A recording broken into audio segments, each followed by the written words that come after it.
Yes. I love your hair. Thank you. Is it purple? It's like a purple and a blue tone, kind of like a mixture. Mine was completely dark purple, and now it's like lavender. I'm hoping this lightens up, not ugly. I know, I'm not liking the way like this is right here is lightning. It's hard with like the blues, especially because you don't know if it's going to go into like a weird muddy green after it fades. So we'll see. Book in her hand says she's a hottie. Aw, thank you. Guys, this is author Kerrigan Shane. Now, how many books do you have out? Currently I have three, with the fourth one releasing this month, and the fifth one scheduled for September. Fabulous. What's the one coming this month? Severance. Hold on. This one. Yes. So what date is this releasing on? July 31st. Tell us a little bit about it.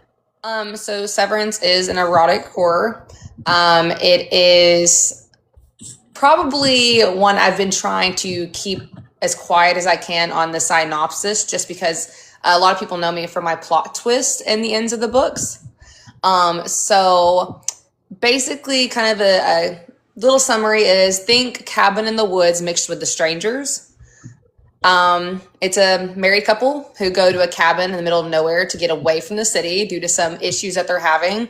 And they get there, they typically find something that they don't like. In other words, they try to leave and they are not allowed to leave due to another woman and man that is a couple that are there to do things to them.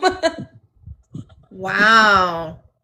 Well, that sounds very interesting. Now I was reading your bio. It says pitch black romance. So you don't write morally gray. You write it pitch black, which I really love pitch black. So yeah, so I actually started out, my debut came out this year in February. Which one was that? Behind Their Eyes. And that was psychological dark romance. Yes. So that started me out. I started there, and I came out with the second book here in June, which I think I noticed that my pitch black books have gotten more pickup than the psychological dark romance. But the group of friends that I have, I run with pitch black authors. So Sky Blue, for example, they were just talking about her. Like, we all run together in the same group. We know each other very well. They're great people. So in saying that, that's, I feel like, where I've gotten the most marketing and following is in that genre, more so than the psychological dark romance. Do you know Ginger Moonwitch by any chance? Yeah. I'm not like friends with her, but like we all kind of run in the same circle. Her brain works differently. Have you read her new novella, Holy Crap on a Cracker? I arced it for her, and I was like, what did I was messaging her like, what the fuck did I just read? I have not read anything by her yet, but I have a few friends who keep telling me, like, read it. It's good work. So I need to, but I'm currently reading Under Your Scars right now for the first time. So I haven't read it. It's been on my it's on my TBR. Because everyone's told me like I'm gonna be completely devastated at the end. I'm like, okay, I need to like, no one told me Flock was gonna destroy me. So I have to be in the mood to be destroyed. So I've only ever had like 3 books that have made me cry.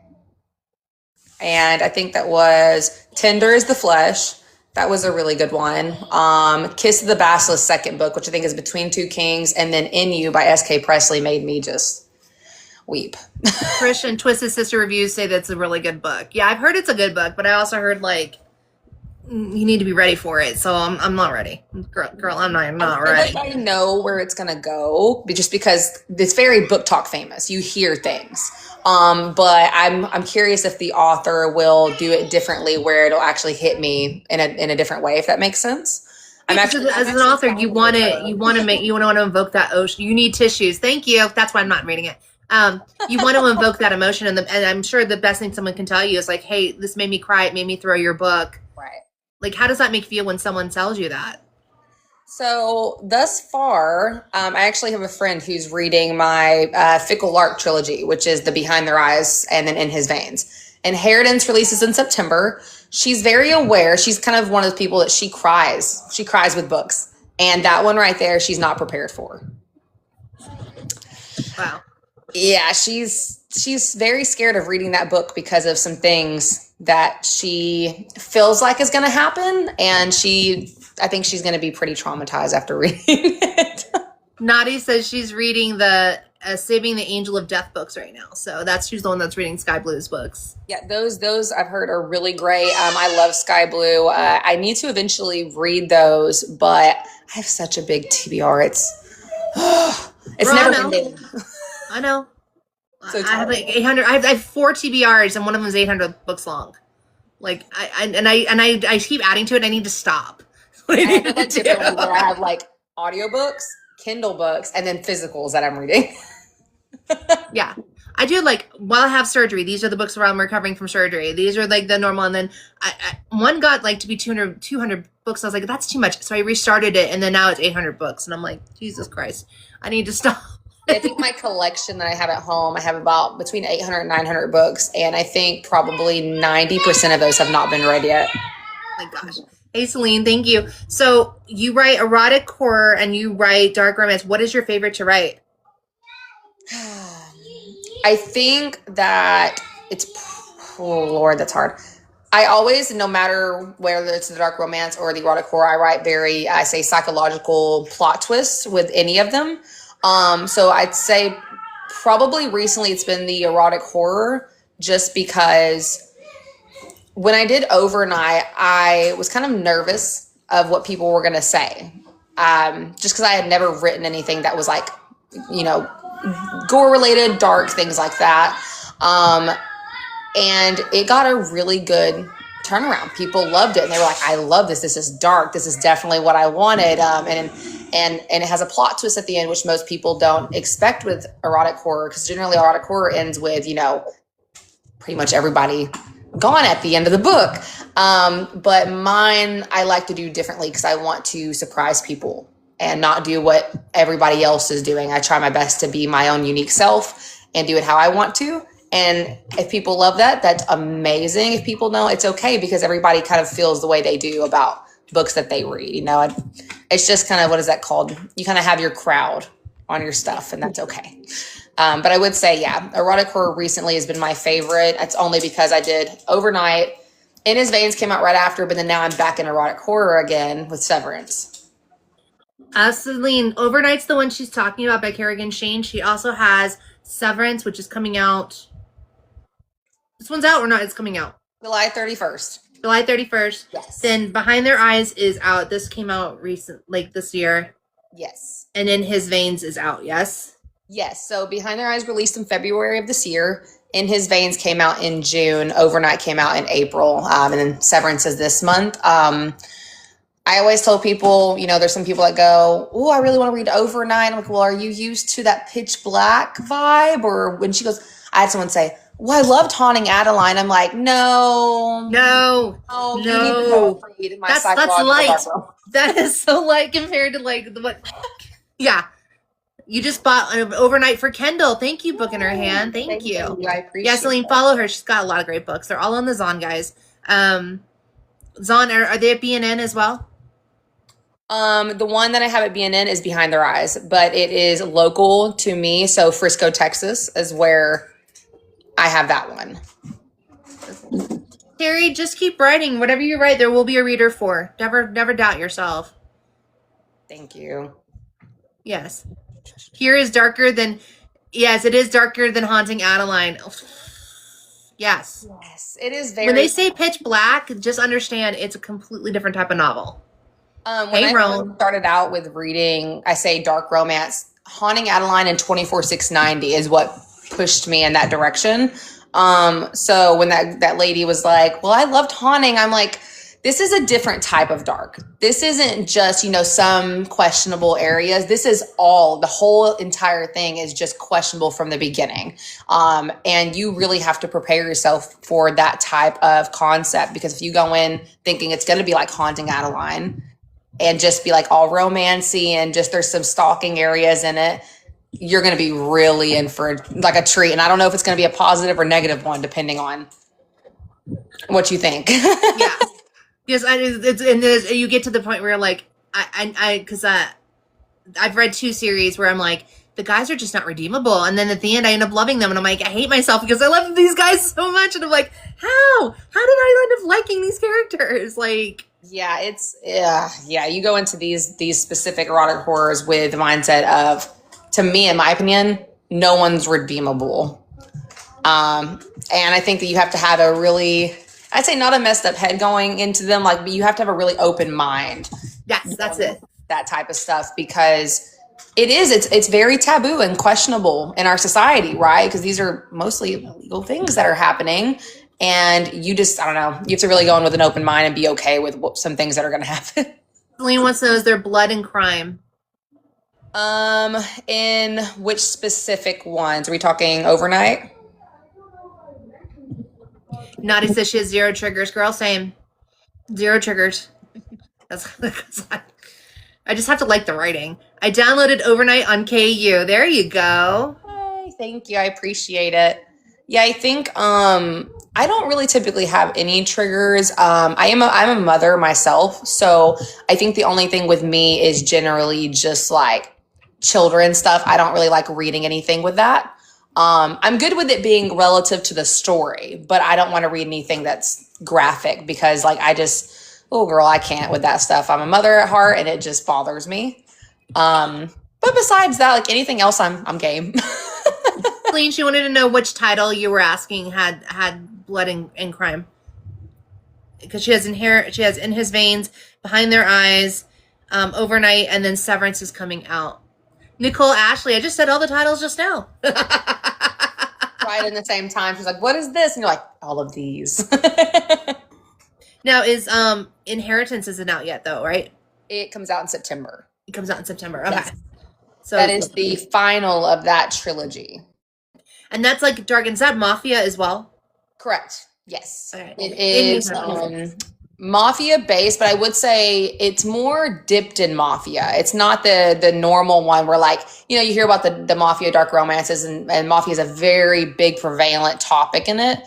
It's more like it's dipped in it. It is involved in the main plot, but I don't think it's kind of what people expect. It's not the same vibe I think you would get from other Mafia books.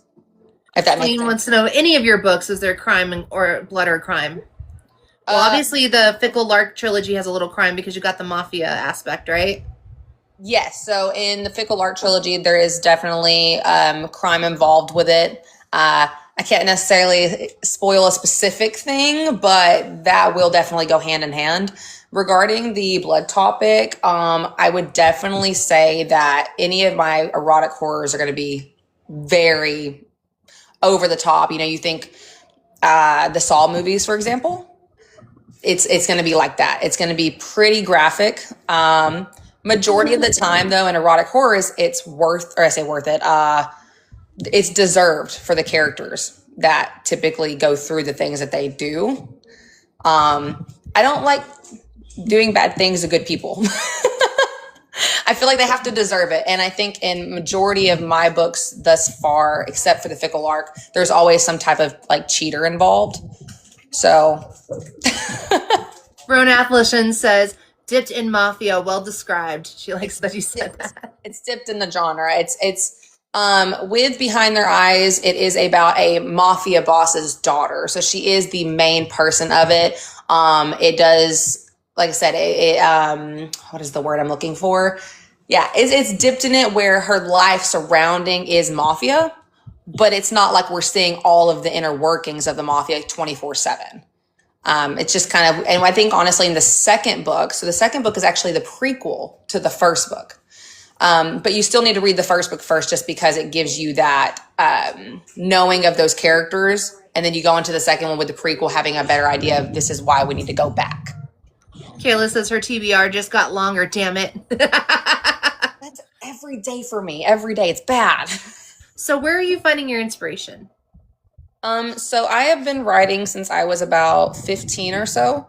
My mom went through a really severe abusive marriage. And during that point, I would like hide away in my room. I would write and I would read constantly because it was my escape from all of that. The screaming and the yelling, it was just music and books for me. I remember I'd walk to the library every day and I would write and I would read. Back then it was me writing on Wattpad and AO3, you know, the big brands. And I was like, yes. I never seen it as a serious thing for me just because it was kind of more of an escape and a hobby. Then I met my husband and I was around 17 at the time. And say for the last 10 years, he's been trying to convince me to go for real with everything. He was like, you need to do this. Like, don't be scared of what people think. Just be yourself, be your authentic self, and just write for you. That's all you need to do. And it took 10 years of him convincing me to actually write. So I would say what my biggest motivation is honestly is my husband. He started everything out. He was always that support system I needed. If not for him, I feel like I wouldn't have pushed myself as hard as I did. That's awesome. Best husband ever. Everyone's saying they love that. He's looking at me from across the room like, he's like, you're sucking up for something. More books, probably. Book in her hand says, Sold It Mafia. Naughty Hooker says, every time we talk Pitch Black chat, our TBR gets longer. Yeah, absolutely. I think, so for like Overnight, for example, I went into that one with the idea of, and I don't know if you've seen these movies, but there was a movie called P2. That one and Hard Eyes was my, I say, reference for the story. Like what kind of, I say, what is the word? Oh gosh, what?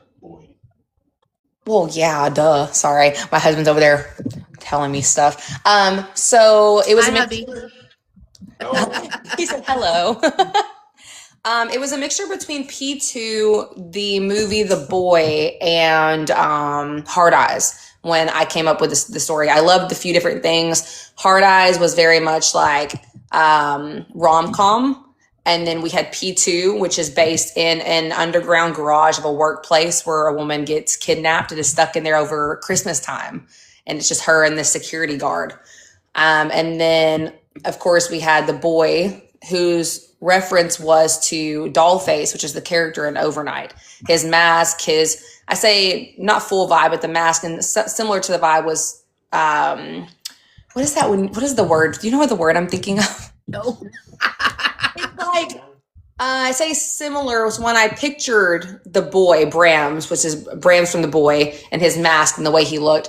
I was like, oh, I love that. I love masked men. I love that. I want to do something with all of these different vibes.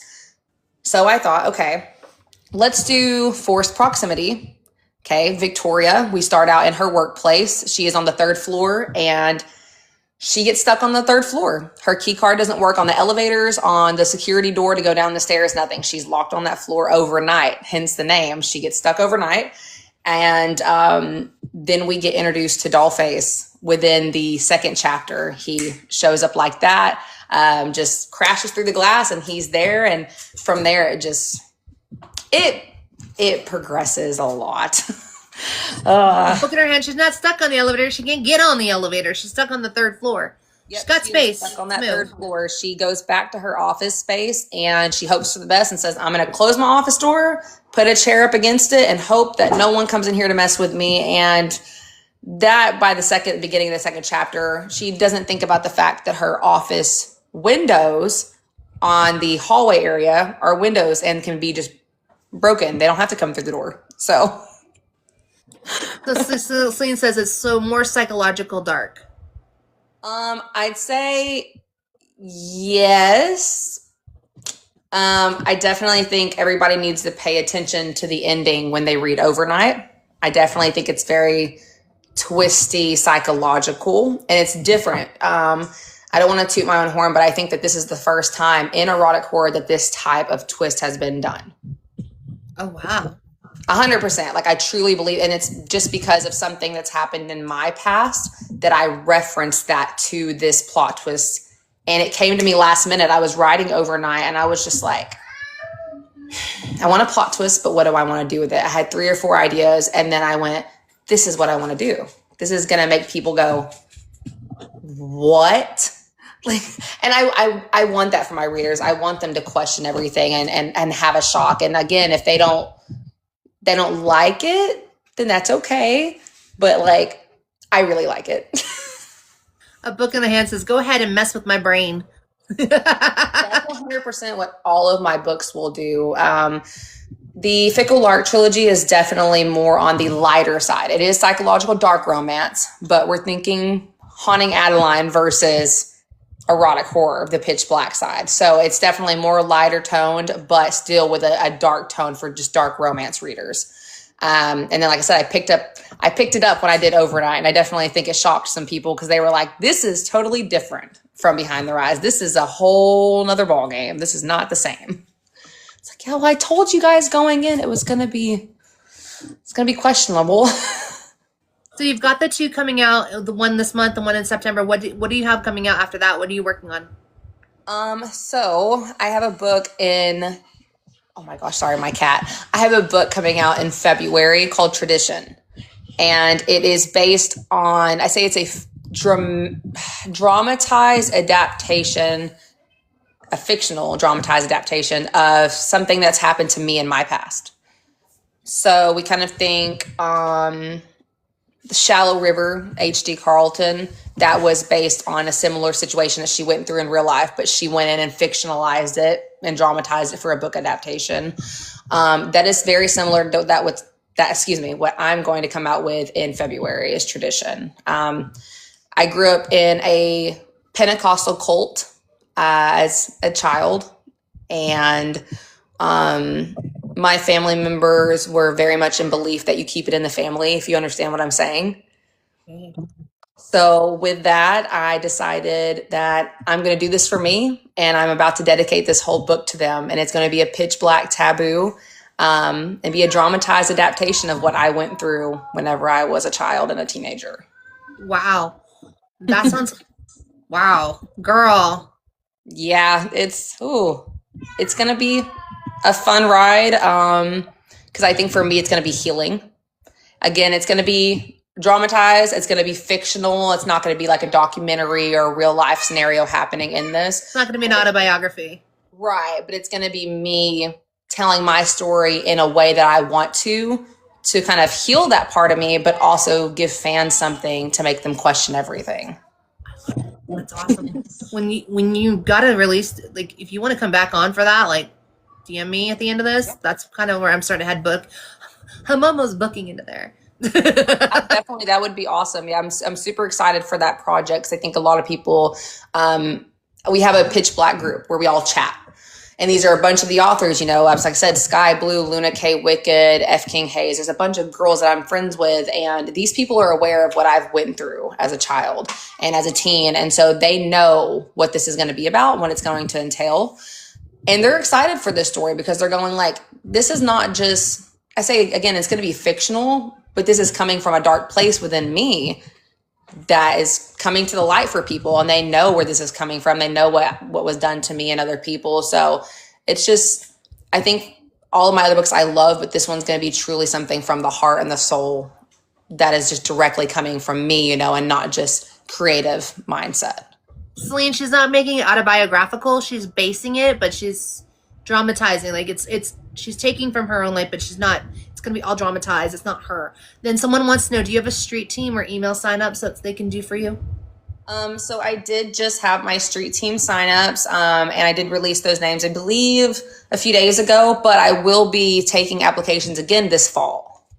Okay. And that'll be a Shmeek and your Shmayo eventually? Mm-hmm. Yes, ma'am. Yeah. Love that I can't say words. Don't you just love that? Love it. Love it. So some rapid fire questions. Coffee, tea, or water when you're writing? What is it?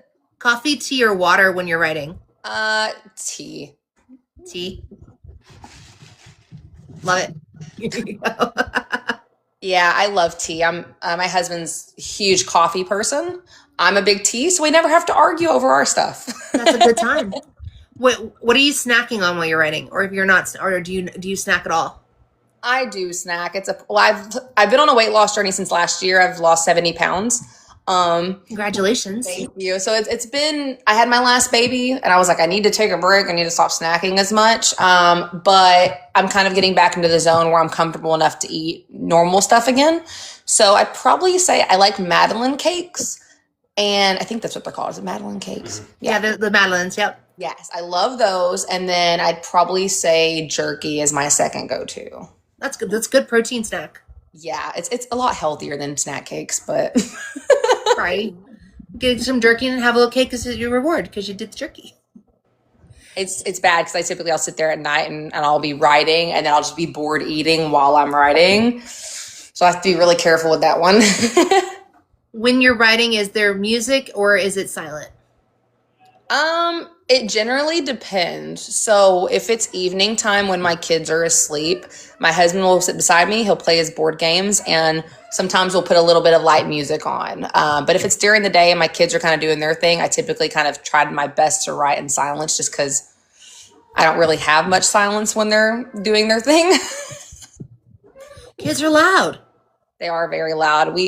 I'd say like the people I listen to the most whenever I write is probably Melanie Martinez, and then oh gosh, for some reason her name's on Ethel Kane, Like, Chris Gray, yeah, and then Jutes. I think has kind of been my main one so far. Melanie Martinez has been a favorite of mine since school, though. We're actually going to see her in concert August 2nd. So that's awesome. Pick one of your books and tell us the theme song from that book. okay, let's go with Chris Gray, Wrong, and that's going to be for, I'd say, In His Veins, which is the Fickle Lark trilogy. That's very cool. Very cool. If you could meet any author, if you could have any author, dead or alive, read one of your books, who would it be? Oh my goodness. I would have to go with, oh gosh, that is really hard. I'd say, is it Scott Fitzgerald, The Great Gatsby? Yeah. Yeah, probably that one. The Great Gatsby has been one of my favorites since I was a teen, and I think that the way he did his storytelling and the way I like to do my plot twist and shift the dynamic, I think that's the way he made me feel with Great Gatsby. Is it really changed my perspective on who human beings can be. And that's where I wanted to go with my stories, is change everybody's minds on what they think they know in books. And are you a plotter or a pantser? Okay. Do you know what that means? No. I may have to sum that up. Do you outline or do you let the character, or is it character driven? I'd say it's character driven. I was speaking to someone about that the other day, and they were like, yeah, I have to outline all of my stuff. And for me, it's very much like an in the moment thing. I know kind of off the top of my head, this is where I want to go with it. This is the vibes that I want. But generally, this is just me sitting there and going, let's just keep going. Let's just keep going. Let's just keep going. And then, like I said, like with Overnight, for example, that ending came to me last minute. I was in my last 4 chapters and decided on that and was just like, this is it. That's it. I love it. You guys have any questions for Kerrigan? Make sure you're putting them in the chat. I will ask her of you. So I'm reading your comments so she can see them and have it. Plotter then pantser, yes. Why don't you do you even outline at all, or you just you go? I do outline. I say not technically with my erotic horrors, but with the Fickle Lark trilogy, I did outline a little bit with that one, because instead of being like the erotic horrors where it's standalones, this was a full series. So I wanted to make sure I didn't have any plot holes in areas. So I would go, hey, this is a main plot. This is a main plot. This is this. That way, when I went into, because I'm writing the 3rd one right now, I wasn't accidentally missing a piece. Because when you write, it's like, you know your characters, you know things, but there's some things that you just forget off the top of your head. And I'm like, so I do typically outline a little bit more with my trilogies, the ones that are connected. But with my Red Knight Archive anthology, they're more just interconnected standalones. So I don't have to necessarily outline with them, since they're only about 25,000 words per book. Yeah, Trish was saying the one she downloaded, it's like 170 pages. She's like, I'll read that tomorrow. So she's highly excited. I think Overnight, majority of people have read that in between 1 to 3 hours at most. It's quick. It's quick. And I think with that one, it's different than Severance, because with Overnight, like I said, the 2nd chapter, as soon as it starts, you're in it. That's it. Like it hits back to back to back. But with Severance, I did more of the strangers vibes, where I wanted that suspense build up of they're going to a cabin in the middle of nowhere. We get to see that build up. And then it shifts about, I think, 7 chapters in, we start seeing that change up. But it's been a little different with that one because, like I said, I was used to that jumping to everything. This one's been more suspenseful, but I wanted that vibe of, I don't know if you've seen The Strangers before. I have. Okay, so I'm sure you scared the crap out of me. I'm sure you remember this sentence is where he goes, like, why are you doing this to us? He said, because you were home. You were home. That's what I wanted. I wanted that suspense, that fear behind that suspense. With Overnight, I definitely think it's more chaos driven. So Severance is more, not necessarily say plot driven, but it kind of fleshes things out a little bit more slowly, more paced, whereas Overnight just jumps into the chaos. I love that. I love me some novellas. I think novellas are great. And I think you prefer writing longer or novella? Do you prefer writing the novellas over a longer book? I think I prefer writing novellas only for a point of you can get them done fast. And I think that there's less expectation for how much plot has to go into them, because typically my novellas are standalone. So you're not expected for another book for that. Well, I'd say, actually, I fib on that. Overnight, a lot of people with the way it ended were very much like, we need something more, like, hello.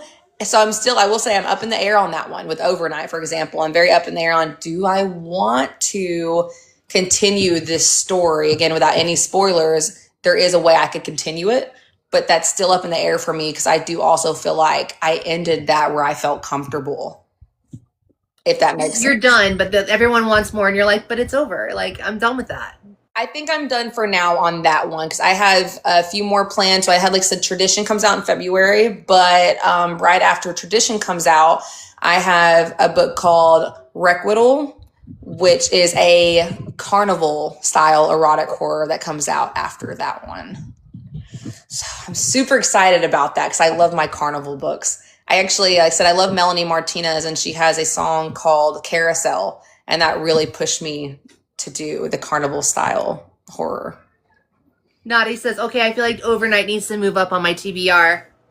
You could get it done fast. I will say I don't want to push anybody else's books out, any other authors out, but I will say that at least with mine, it's a 1 to 3 hour read and that's it. It's done. You don't have to read anything else if you don't want to. You can decide then and there, is this something that I want to go and read Severance next on July 31st? You can decide that because, again, Severance is only going to be 25 to 30,000 words. There's another quick 3 hour read.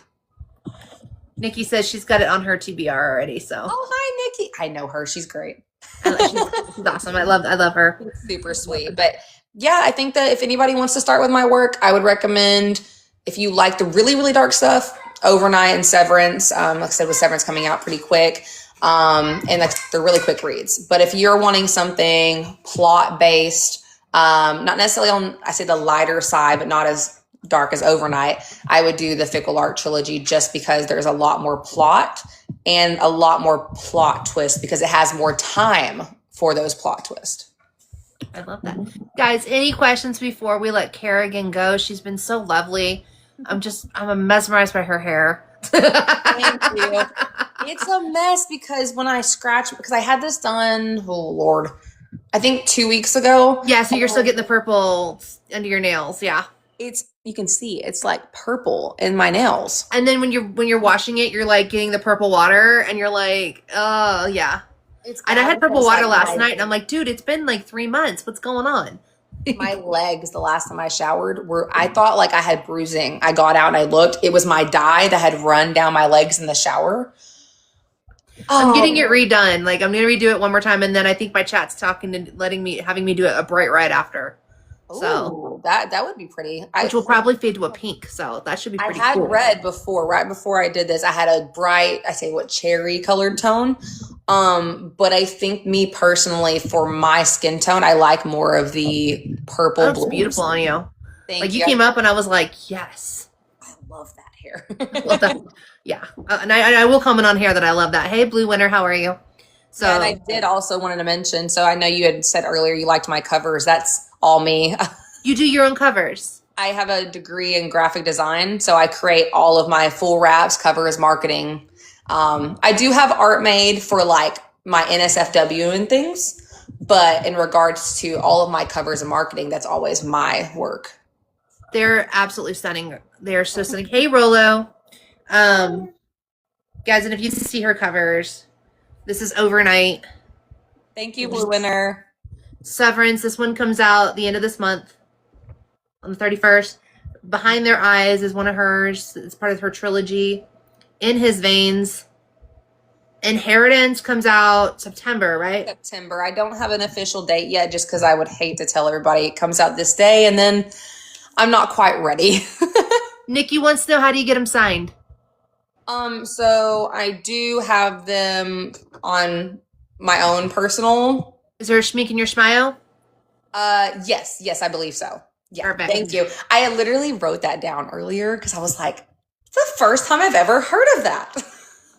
If you guys don't know, and I mentioned this before, and Roan was like, Roan has never gotten it. I brought it up. She goes, I didn't get the list. I want to say stuff. But I always send them a list of, instead of saying this, say this. Instead of saying this, say this. Because even if you don't have the TT shop up and you use those words, you still get bios. Oh, I know. I think it was my last live that I had mentioned something with Zon, and it was like, you're restricted. And I was like, third party. You were third party. You were saying third party things. And I learned that first. I didn't really know it was my first like big live, and I wasn't aware of that when I went in. So when you told me these things, I'm going, oh, this makes more sense now. But yes, it is in the Schmink in my smile. We can't say BIO. We have to spell it, but they give it to us. And technically, you're not even supposed to say TikTok. You should say TT. But if you say TikTok shop, it's happy. What the hell, Rolo? Yay! That is gorgeous. Thank you. Thank you, Blue Winter, too. I really appreciate you guys. I think my biggest thing with writing is I do it for me. I started out doing it for me, and that is what's really helped in my author journey, is that I do my best not to... I take in the good reviews, but I try not to listen to the negative as much as I can, because if I do, then I will no longer be doing it for me. I'll be doing it for everyone else. And I hate to word it that way, but I want my fans to be happy, but I also have to make sure I'm happy. Right. It's my story. It's my heart putting all this time in. And if I'm not happy with it, then I just feel like there's no point in me doing it. I want to make sure that I'm okay with the work, and that's pretty much where I'm at. Nikki says, I can't wait for Inheritance. My last video I did for a Chaos Blow Up, it was like 5K views. It did. Oh, I'm so excited. So I know, I'm sorry, am I continuing too long? Oh, hey.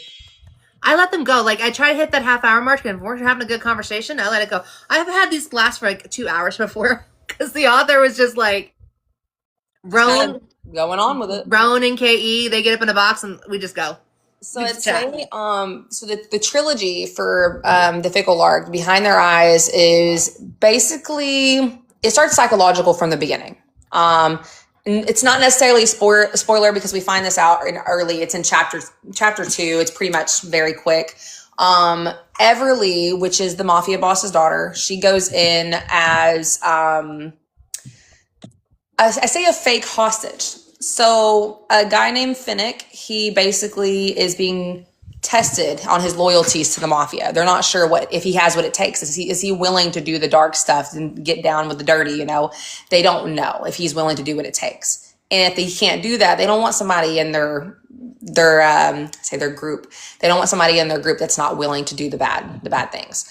So they're like, let's try this. Let's see if we can get this guy to do what we need him to do. And if he can, he's good, he's set. So he goes in believing that he is going to be kidnapping a political figure's daughter, not realizing that, yes, that is actually happening, but it's with another group of people that the mafia sent out. He is actually being tested by the mafia boss's daughter, Everly. She is standing in as a fake hostage for that situation. Dante, which is her father's enforcer, is also there. He is aware of what's going on, but Finnick is the only one unaware that she is actually the danger in the room and doesn't realize that he's being tested by her specifically. That sounds really good. Nicole says the book is amazing. Oop, Hi, don't come over. Nicole.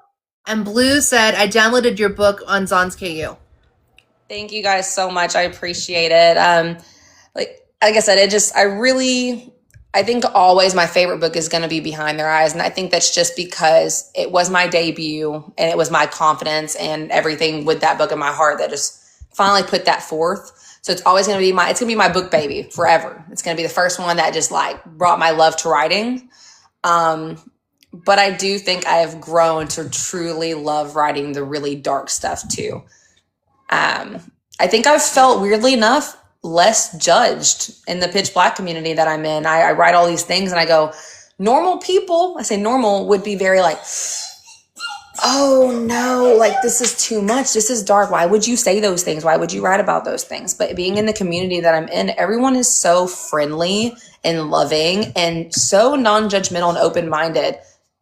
I'm not used to that. I'm from a small southern town in Oklahoma where we're on the Bible Belt. You know, we don't have that here. We don't have open-minded people. So to find a group such as that are so welcoming and are just open to whatever you throw at them, it's so nice because I feel like there's no corner where I'm going to be judged for something that I put out there. So yeah, I think that's been another big thing with me writing is that everyone's been so supportive and I feel like I have this community to back me, not just my family from home, but also this huge community of readers and writers that are just there for any questions that I have. So that's been wonderful. Celine says your books sound amazing and she wishes you success in your new book. Thank you. Nikki says, give me all the triggers. They're like the food options on a menu. I call it the menu for sure. Now I'll ask you, have you ever written something that scared you and you were like, holy crap, that came from my brain? Because that actually happened to me. Yes. Yeah, I would say that the surprising thing with overnight was what that was. When I went in and I wrote about, I'm going to use 2 keywords. So I don't know if you've read Overnight yet, but if you plan to, there's 2 things to look out for. A flashlight, which is on the cover. A lot of people know. Nicole, she 100% knows about the flashlight, and then gummy bear. Keep those 2 things in mind when you read. Are you going to ruin things for me like cookies and cream ice cream? That's what the gummy bear's for. So I've had friends who tell me they can no longer eat gummy bears in real life because of how bad this book sickened them to their core with that specific scene. Nicole goes freaking gummy bears. Nicole's actually, I think, yep, that's her. She is one of my alpha beta readers. So she knows, she follows me. They actually, every week I go in a document and I live post my chapters so they get to see the movement and see things happen and gradually over time. And I remember when I sent that to them and I was like, let's see what they say. I'm so nervous. And they were like, I'm gagging, I'm sick. This is so bad. And I'm going to myself, I'm going, is it really that bad? I didn't think it was that bad. Nikki says, I'm ready for it. Sign me up. Shan says, I love Kerrigan's book to the point I get the physical copies even from the UK. Wait. Yes, I love Shannon. That's another one of my alphas. She actually started with me with Behind Their Eyes. So as soon as I published that first book, I had found Shannon. And she was, one of my biggest supporters. She had, what is the word? I don't know if we can use the word on here, but you know, when you're dressed down and you get professional pictures made, she had those done and with my books in hand, taking the pictures with them. So that's pretty cool. Yes. And she's been with me since the beginning. She loved Behind Their Eyes and she just since then has stuck with me on my team, has been such a huge supporter. They all have really. And so like I said, with this team that I have to back me up and the supporting community, I think it's been so much easier for me to come out of my bubble and write and not feel judged. And I think that's so important as an author, just to have that support. Because if you don't, you feel so discouraged, you don't see movement or you don't see people enjoying your work and it's really hard. But with the team that I have and the supporters I have, it's been, I say, a much graceful progression into authorhood. Nicole says, I can never look at a gummy bear the same way. Nadi says, all the authors that have ruined foods for other people, and I'm over here eating as I read. I know Lauren Beale started it all out with all of her extra stuff that she's put in her books. And I told my team the other day, I said, you guys need to be ready for Severance. And they were like, what are you going to ruin for us this time? specifically a hand mixer, one of the ones that are plugged in and you can turn the levels up on it. You need to be convinced that that one's going to trigger you, and also the back of an axe. So 2 things that people need to be aware of for Severance. I love that. And Shannon said they're called boudoir pictures. Yes. Okay. I wasn't sure if we could say that on here. You're fine. No. Hey, I thought that was you, Mario. That was your picture. You're Luigi. That's interesting. And then Nikki says she backs you 1,000%, and Nicole says they love being on your team. So that is awesome. She also makes you shocked in her books. Yes, that's what I'm hearing. I just downloaded it overnight. Can't wait to start reading it. So you got a whole bunch of new readers out of this. So that's awesome. I'm so excited. That's my biggest thing with being an author is that, like I said, I do it for me, but to hear that I make people happy with my writing, even if it's really traumatizing and dark, like overnight, and they go, oh my gosh, I'm giddy over this. I'm going, you're as crazy as me. I love you. I love it so much. It's again, it's an awesome experience. I love the support. I love the system.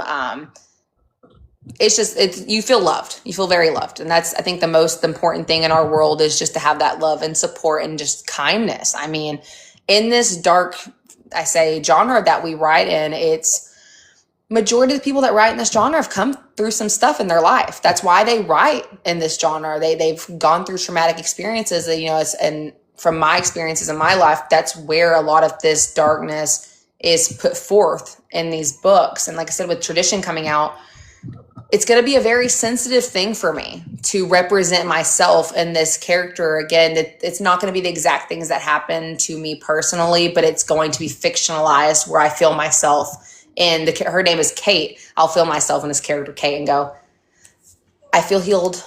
I feel great. And I truly hope when that comes out that people understand the representation that I'm putting out there, not only for myself, but other survivors of, traumatizing situations, to say the least. Someone asked if do you ever second guess yourself? All the time, every day. My husband's going,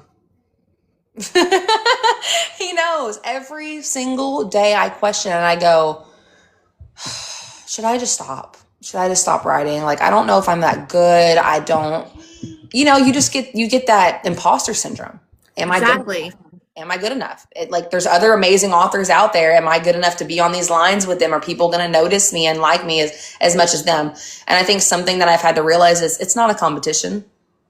I have my crowd. They have their crowd. And like I said, this community of people, they run among us. Like a Sky Blue, the same people that read hers, if you go to Overnight on the Zon, if you look under books that you'll like based on this, Sky Blues, Luna K. Wicked, F. King Hayes, S.K. Presley, S.K. Prince. These authors I love and care for are all underneath. I mean, we all just run in this big group together, but I couldn't ask for anyone better. They're such a supportive team, and they all have, for the things that we write, we have very big hearts.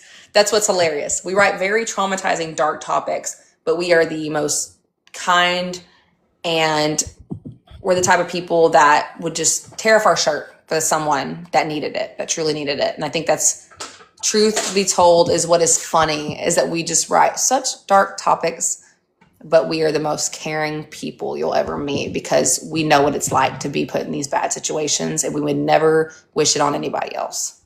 Katie says she agrees with you so much on that. Everyone is telling you to keep going, keep going. And we have another question, but first I wanted to answer Whiskers with Jen. Whiskers, she's got a few books. And we haven't highlighted them lately, so let's go through them. What her one is Overnight. That's the one she said it's a dark, erotic horror. So be careful.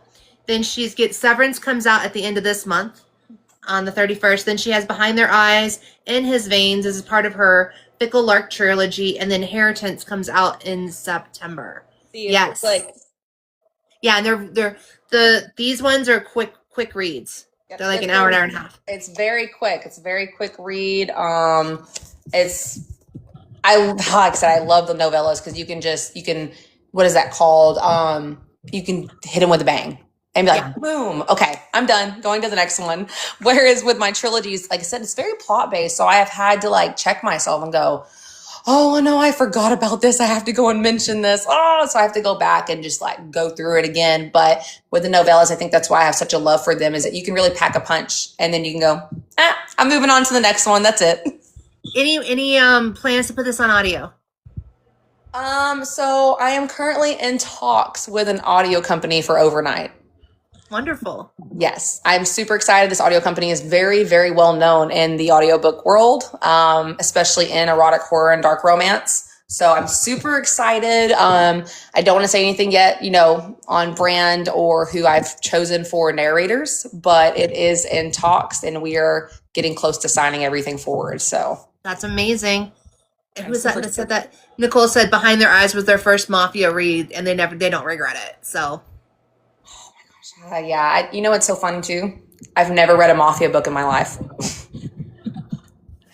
Ever. It wasn't necessarily like I meant to not read them, but when I started creating Behind Their Eyes in that world, I said I do it from scratch. I go in and I just keep writing. It comes together. The characters kind of just do what they want to do.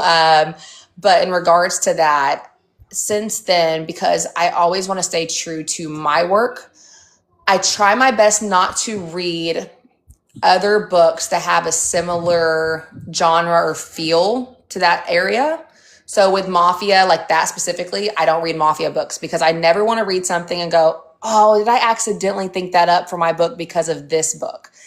I don't want to do that. I want to be true to myself and say, this is mine. I didn't get anything from this or that. There's some things you can pull from things. Like I said, Overnight was a mixture of a few things, but it was more of not the plots or anything. It was just kind of the tone of the story. I liked those specific funny things or, kind of nitpicked stuff. But with Overnight, which is that's the start of the Red Knight Archive anthology, I had only ever read in Pitch Black the 24/690 series when I started that out. I love A. Dark's work. She's one of my really good friends. I adore her. She's a good person at heart. I read that and it got me out of such a slump. That whole series, I was just like, and in her series, these things happen every day with women. And it just got me in that mindset of, you can't, what's the word I'm looking for? We try our best not to listen to the news and the dark stuff that happens in the world because it hurts our mentality, where the emotional and the mental shoulder of it basically it's really hard. But her books, and especially In You by S.K. Presley, that book just really it got me in my mind where I go, we can't ignore the dark stuff that's out there because it happens every day to people. And especially as a mother now, I have 3 kids, I go, I have to be aware of these things that happen. And I think that's what got me really into the Pitch Black world is these things happen every day. And as a mother, if I'm not aware of these things that happen or could happen, because there's a lot darker things and things that I even write, that it pushes past the threshold. I don't feel like I can protect my kids to the best of my extent. I need to know things. I need to know the inner workings of the world and how dark it can truly be to protect my kids. And I think in some ways, yes, it does affect my mentality a bit because it's a lot of weight to take on. It's a lot of emotional turmoil and stress, but I think that I would rather know these things and do the best of my extent to protect my kids than not know it and be completely ignorant to what happens in the world. And I think that's what Pitch Black brings to light for a lot of people is that you're not alone. These dark things happen every day. We hear you, we know, and you're loved, and that's it. Mix wants to know, was there ever an idea you had, but it did not work out where you needed to rewrite it? Yeah, that honestly, Behind Their Eyes, it was everywhere. When I first started it, there was so many different ways. Like I said, that was my first book ever. So there were so many ways I could take it. It wasn't even dipped in Mafia in the beginning. It was just a whole nother story. But I went, I'm not happy with this. This doesn't feel right. It doesn't feel like I'm putting my all into it. It doesn't feel like I'm happy with this. And so I ended up scrapping the whole thing. I scrapped it. I was like probably 30-40% in. I was like, this is not me. This is not, I don't like this. So I scrapped it. I started from the beginning and I went into it. And I think I went into it with the mind of, we don't see enough strong female main characters in books. We're in this time frame. We're all, and don't get me wrong, I love my masked men. We have them in Overnight, right? I love them. But I think when Haunting Adeline came out, there was just a stretch of like stalker men. They're so strong. I want a big, strong man to save me. I want all these things. I wanted a woman character that was like that. I wanted her to be strong and she's made up her mind about things. She gets what she wants. She does what she wants. So when we hear about mafia, what do we think of? We think of male mafia boss, like, oh, he's going to save us. I wanted Everly to be the main mafia girl that we think of. We think of her as a strong person who does what she wants, gets what she wants. She doesn't need no man to do that for her.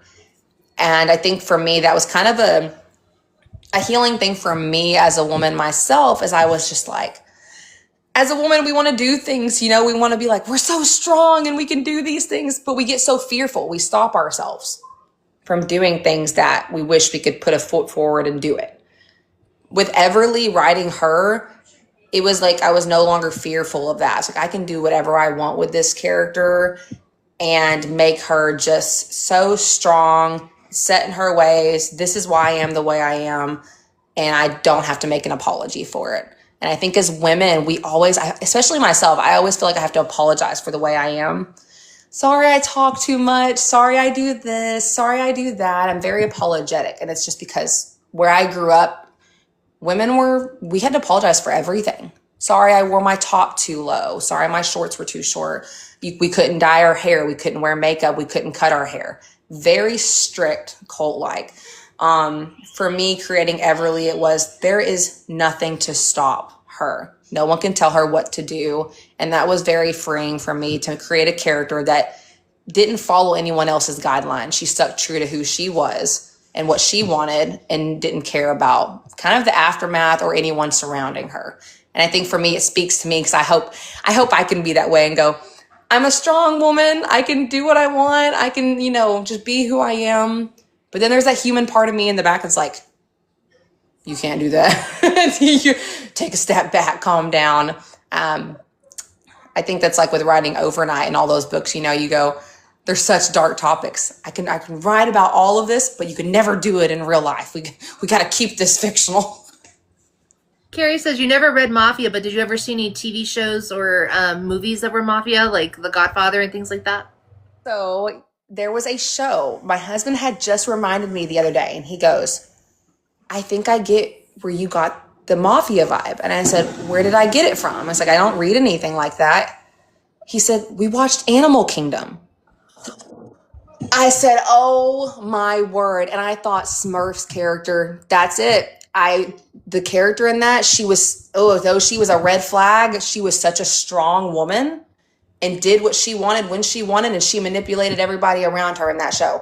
That is what I wanted Everly to be. And I said, that is where I got that idea of that. Like, besides my own personal experience, I think when I realized he had mentioned this about a couple months ago, I went, oh, you're right. I loved that show with all of my being. And I think that is what dipped me in that. I say, that's not necessarily mafia, but to me, it was a crime family, which is typically mafia vibes. And I think that's what pushed me in that direction. And it wasn't necessarily intentional, but it was there in the back of my mind, I guess, somewhere when I went down that path. Naughty wants to know, yeah, you can message me, book in her hand, always. Naughty wanted to know what your favorite trope is. You don't hear about this often, but lovers to enemies. Ooh. I love seeing those characters go from friends to lovers to enemies, or lovers to enemies, anything in between.